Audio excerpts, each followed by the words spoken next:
All right, we need to finish up Joshua, and we were right in the middle of discussion of war when the class broke for the exam last class period. So I want to kind of finish up our discussion of war and kind of work with, we had talked about non-resistance. People who they won't go into battle per se, but they'll go in as medics and chaplains trying to do something positive in a war context, using some of the statements from Jesus and stuff. Pacifism, a lot of these pacifism people don't want to have anything to do with war, won't even in a positive way of helping as a medic and things. And largely they'll cite passages like this, where basically the kingdom is described in terms of beating the swords into plowshares. Beating the swords into plowshares, into taking the weapons of war and using them for farming purposes and shifting the purposes of those things. And this is the kingdom that God brings, not war, but peace and harmony, and with the land, the plowing and the turning of the soil and that kind of thing. The kingdom of God is described in Isaiah as the lion laying down with the lamb, or the wolf laying down with the lamb. And shalom, the pacifists will really focus on this notion of shalom and peace and harmony and the kingdom coming when someday the lion will lay down with the lamb, and that this is what the kingdom is about. And we should be about kingdom business now, and that is we should be thinking about peace and harmony rather than the dissonance and conflict that we have in the world. So they'll use these passages, prophetic passages, out to say that we are part of the kingdom of God, and therefore it should be in that regard. These folks also will not, many of them will not defend themselves. Jesus gave us a model of dying for one's faith. So therefore, if a soldier comes up and thinks you die for your faith, and you don't fight back, you're totally non-resistance, and you go to jail, you suffer the consequences of your pacifism. Other people may do violence on you, but you do not retaliate with violence in any way. And so it's a pacifistic stance, largely trying to follow Christ. Christ allowed the Romans to crucify him and died on a Roman cross, and he could have blown them away. He could have defended himself, just blinked his eyes and blown them to smithereens, but he chose to not to do that and not to defend himself in a violent way. So pacifists and things like this. To be honest with you, I love the fact that our country, we have pacifists. And you say, well, I'm not a pacifist myself, but I love the fact that there's a presence of pacifists here. I think it's kind of like salt or like leaven. A little bit of salt. You need a little bit of salt on your meat to make it taste good and things. And so I think these people are like leaven and salt in a society that remind us that peace is the way of Christ and things, and that we need to think seriously about that. And so the problem I have is, if everybody's a pacifist, does somebody need to protect these people? Somebody need to protect these people. No, I'm serious. I mean, everybody's pacifist. What would have happened with Hitler if everybody was pacifist? We'd all be speaking German probably. So I think you got to be real careful with trying to map this out on everyone, because there's evil in the world, and sometimes evil can be resisted by pacific means, but other times somebody's got to do something. Yeah, Hannah? If everybody's pacifist, that would include Hitler, then there would be no problems. Yeah, the problem is there's evil in the world. You have people like Hitler. By the way, Stalin, do you want to go to Stalin or Mao? Mao was 60 million people in China dead and things. So is there evil in the world? And when you got evil in the world, sometimes people get into power and they do bad things and need to be stopped. By the way, do we have policemen? Do policemen use force to stop that's bad stuff happening? Okay? And what would happen if you didn't have any policemen? I don't even want to think about it, okay? So I like this. Now, just war theory, this is people who basically say it's okay to go to war for a just cause. It's okay to go to war for a good cause. And so then you got to ask, what is a good cause? I think most people would acknowledge when Hitler was dominating and going through Germany and killing 6 million Jews, that this guy needed to be stopped by force or by whatever means necessary. Hitler had to be stopped.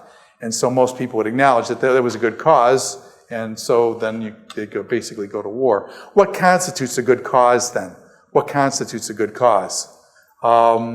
a country stops selling us oil. A country stops selling us oil. Do we have the right to bomb them because they won't sell us oil anymore? No. Okay, we'd say that would be an unjust cause. That would be simply a materialistic cause, and that's totally unacceptable. Okay, and America, of course, that would be a problem.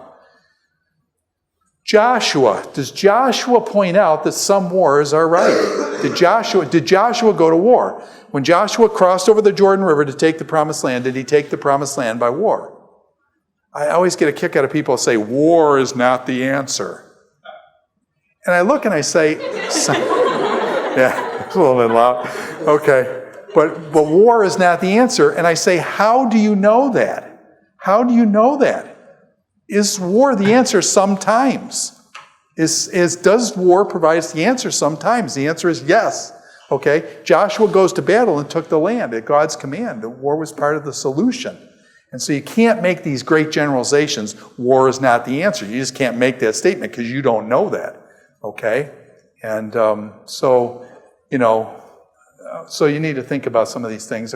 Joshua went to war. I like Ecclesiastes. You guys are going to be reading Ecclesiastes 3. It says there's a time for what? There's a time and a season for everything. Is there a time for peace? There's a time for peace, and there is a time for what? War. And it says it. There's a time for peace and a time for war. There's a time for love, and there's a time for, guess what? Hate. And it mentions that. Now you say, well, it's never all right to hate. No, actually, the New Testament tells us to hate evil. To hate evil. Now, again, in our culture, we just love everybody, okay? But the Bible says, hate evil. Hate that which is evil, okay? And so I like this passage in Ecclesiastes because there's wisdom there. There's wisdom. There's a time for peace and a time for war. If you get those two times mixed up, you can be in big trouble, okay? And so, anyways, that's I think, an interesting passage. God himself portrays himself as a warrior. When he led them across the Red Sea, God portrayed himself as a warrior leading Israel, and that's explicitly stated in the Exodus chapter 15 passage where it says God is a warrior. So God uses warrior imagery and portrays himself that way. Psalm 18. Also, big psalm, God is warrior kind of thing. And so there's a whole theme that God is a warrior. Now, by the way, do we do all our themes, God is king? Do we emphasize God is king? God is king is emphasized. The sovereignty of God is emphasized. What I kind of laugh, it's kind of ironic that nobody mentions the fact that God is often portrayed as a warrior, leading his people to victory, military victory. And yet that theme of God as warrior has been played down and down because, again, we love everybody, everybody's peace, harmony, and all this kind of stuff. And what he's saying is, no, there's other bad stuff going on in the world, and God gets involved sometimes. Jesus, too, now you say, well, Jesus said turn the other cheek. Jesus said peace and harmony and things like that. But what about Jesus? What about Jesus in the book of Revelation? In the book of Revelation, chapter 19, verse 15 and following, Jesus comes back the second time. And when Jesus comes back the second time in the book of Revelation, is this meek and mild Jesus? Is this meek and mild Jesus coming back in the book of Revelation? No, a sword comes out of his mouth. Now, I've heard one person actually in our chapel here say, and this was totally absurd to me, he said, oh, the sword is the truth and justice. The sword coming out of Jesus' mouth with truth and justice. Question, can you make the Bible say whatever you want it to say? Is that legitimate? Do you just sit idly by when somebody twists the Bible like that? First of all, the imagery of a sword, are we talking truth and justice? The sword, it says in the context there, the sword came out of his mouth to slay the people. This is the battle of Armageddon. And the sword was slaying people. So to say it's truth and justice, is this guy making this stuff up? He's making this stuff up. And what I'm saying is, it doesn't fit the context. The sword was coming, Jesus was slaying the people in the battle of Armageddon. So when he comes the second time, it's not going to be meek and mild Jesus getting slain on a cross. When he comes back the second time, he comes as king to rule. And he establishes his rule by destroying his enemies. Now, whether you like that or not, that's what's being described. So what I'm saying is, be careful.